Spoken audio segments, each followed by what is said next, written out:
छोड़ो इसे, छोड़ो। मैडम लेकिन सर ने इन्हें बाहर निकालने को कहा है। छोड़ो इसे, ये कोई चोर है क्या? ये दृष्टि मैम के पति हैं और नारंग इंडस्ट्रीज के घर जमाई। भूल गए क्या तुम लोग? Thank you Mrs Verma. जितनी इज्जत आपसे मिलती है उतनी दृष्टि उसकी मॉम से भी नहीं मिलती। Thank you. Mrs Verma Shivam को ऑफिस की छत पर ले जाती हैं और उससे पूछती हैं। शिवम, हाँ जी। तुम अंदर क्या बड़बड़ा रहे थे? तुम कंपनी को संकट से बचा सकते हो, कैसे? कैसे बचा सकता हूँ ये तो आपको अभी नहीं बता सकता, लेकिन आपसे कुछ मदद चाहिए मिसेस वर्मा। कंपनी की कुछ डिटेल्स चाहिए। कैसी डिटेल्स? मुझे शेयर होल्डर्स की, इन्वेस्टर्स की लिस्ट चाहिए और बैलेंस शीट भी देखनी है, उसके बाद ही कुछ कर पाऊंगा। अंदर जो कुछ भी हुआ उसके बाद ऑफिस का कोई भी स्टाफ तुम्हारी मदद करने को तैयार नहीं होगा। I think he can help you. वो दृष्टि के दादाजी के बहुत करीबी थे, लेकिन जब से ऋषभ आया ना ऑफिस में, उसने उनको साइडलाइन कर दिया। वो ना चेन स्मोकर है, तो वो हर एक घंटे आते हैं यहाँ पे सिगरेट पीने। तुम उनका इंतजार करो और कोशिश करो उनसे बात करने की। हाँ, मैं वापस जाती हूँ। शिवम वहाँ खड़ा होकर राजा मौली का इंतजार करने लगता है। इसी बीच उसने अपनी जेब से फोन निकाला और किसी को कॉल किया। हेलो, कैसे हैं नितिन दादाजी आप? अरे शिवम जी, आपसे मुलाकात भी हो गई और आज आपका कॉल भी आ गया। हमारे तो भाग्य खुल गए। बोलिए ना सर। आपसे एक छोटा सा काम। हुक्म किया जाए मालिक। आप जल्दी से डिटेल्स बता करके मुझे कॉल कीजिए। रखता हूँ, बाय। राजा काका, रायजादा ग्रुप और नारंग इंडस्ट्रीज का मर्जर कैसा रहेगा? रायजादा, तुम इनके बारे में कैसे जानते हो? ये तो हमारे पुराने बिजनेस एसोसिएट्स थे। तुम्हें क्या पता इनके बारे में? इसके बाद शिवम ने राजा काका को कुछ ऐसा बताया कि उसे सुनने के बाद उनके होश उड़ गए। उन्होंने अपनी सिगरेट वापस रखी और शिवम को अपने साथ कॉन्फ्रेंस रूम ले गए। ये गरीब फटीचर अब तक यहाँ है। अपनी भाषा पर नियंत्रण रखो। दृष्टि बेटी, हमें शिवम की बात को सुनना चाहिए कि वो कहना क्या चाहता है। इसके पास एक योजना है। योजना? सड़क छाप। जितनी तुम्हारी उम्र है ना, उससे ज्यादा एक्सपीरियंस मुझे इस कंपनी में काम करने का हो चुका है। इस सब नोक झोंक के बीच दृष्टि गहरी सोच में थी। उसे अपने दादाजी की एक बात याद आ रही थी। दृष्टि बेटी, शिवम तुम्हारे लिए एक अच्छा जीवन साथी है और एक बात हमेशा याद रखना, जब भी तुम्हें या नारंग इंडस्ट्री पे कोई भी परेशानी आई तो शिवम ही तुम्हें उससे बाहर निकालेगा। आप कहना क्या चाहते हैं? इनफ, शांत हो जाइए आप सब। प्लीज प्लीज थोड़ी देर के लिए चुप हो जाइए। और ऋषभ, तुम भी चुप रहो। भूलिए मत आप सब लोग, इस कंपनी की बॉस अब भी मैं हूँ। डिसीजन मेकिंग पावर मेरे हाथ में है। होगा वही जो मेरा फैसला होगा। शिवम, तुम कहो तुम्हें क्या कहना है?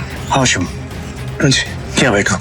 सबसे पहले मुझे कंपनी के शेयर होल्डर्स और इन्वेस्टर्स की लिस्ट चाहिए और बैलेंस शीट भी देखनी है, उसके बाद ही कुछ कह पाऊँ। डिस्ट्रिक्ट, ये बहुत ज्यादा हो रहा है। हम ऐसे ही किसी को अपनी कंपनी की डिटेल्स शेयर नहीं कर सकते। लैपटॉप दो सर। प्लीज। चलो।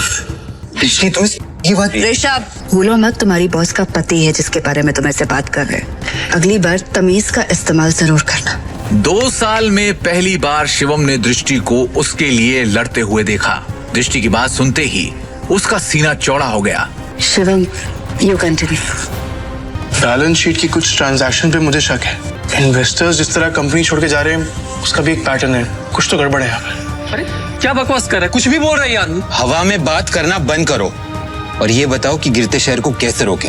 हमें हमारे कंपनी से सारे शेयर बाय बैक करने होंगे। सिंपल। अरे वाह, एकदम शानदार और नया आइडिया तुम्हारा। तुम्हें क्या अरे इसे क्या लगता है कि हम लोग ने इस बारे में सोचा नहीं होगा? शांत हो जाओ। शिवम, फंड्स कहाँ हैं हमारे पास? 1 मिनट दो मुझे, बस 1 मिनट। इतना कहकर शिवम ने अपने फोन से एक नंबर मिलाया और उसके बाद जो उसने फोन पर कहा उसे सुनकर सबके होश उड़ गए। ऋषभ और मोहित की आंखें फटी की फटी रह गई। मिस्टर टोकस, मेरी बात ध्यान से सुनिएगा। सबसे पहली बात, राजाडा ग्रुप से नारंग इंडस्ट्रीज को फौरन 500 करोड़ ट्रांसफर कीजिए। दूसरी बात, राजाडा ग्रुप और नारंग इंडस्ट्रीज के बीच में मर्जर अनाउंस कीजिए। और हाँ, आखिरी बात, कपूर इंडस्ट्रीज के सारे शेयर खरीद लीजिए जल्दी। दृष्टि शिवम की इतनी बड़ी बड़ी बातें सुनकर हैरान थी। उसे यकीन ही नहीं हो रहा था कि उसका घर जमाई पति इतनी बड़ी कंपनी से उसकी नारंग इंडस्ट्री का मर्जर करवा रहा था। दृष्टि ने शिवम से कहा, शिवम, तुम हो कौन? ब्रेकिंग न्यूज, बड़ी खबर आ रही है इस वक्त हमारे पास। रायजादा ग्रुप ने नारंग इंडस्ट्रीज के साथ मर्जर की घोषणा कर दी है। इस खबर ने नारंग इंडस्ट्रीज को फर्श से अर्श तक पहुंचा दिया है। नारंग इंडस्ट्रीज के शेयर प्राइस ने वापस से रफ्तार पकड़ी है। नारंग इंडस्ट्रीज का दुनिया की सबसे बड़ी कंपनी रायजादा ग्रुप से जुड़ना काफी फायदेमंद साबित होगा। क्या दृष्टि को मिलेगा शिवम से अपने सवाल का जवाब? आखिर क्या राज छुपा है शिवम की असलियत के पीछे? रायजादा ग्रुप से शिवम का क्या रिश्ता है? एक फटीचर इंसान ने कैसे देश की सबसे बड़ी कंपनी रायजादा ग्रुप से नारंग इंडस्ट्रीज का मर्जर कर पाया? नारंग इंडस्ट्रीज के हाथ से टेंडर निकल जाने के पीछे क्या ऋषभ की कोई साजिश थी? आगे की कहानी जानने के लिए देखिए अगला एपिसोड सिर्फ पॉकेट एफएम के यूट्यूब चैनल पर, और शिवम द हिडन वॉरियर के सारे एपिसोड्स को सुनने के लिए डिस्क्रिप्शन में दी लिंक से डाउनलोड करें पॉकेट एफएम ऐप।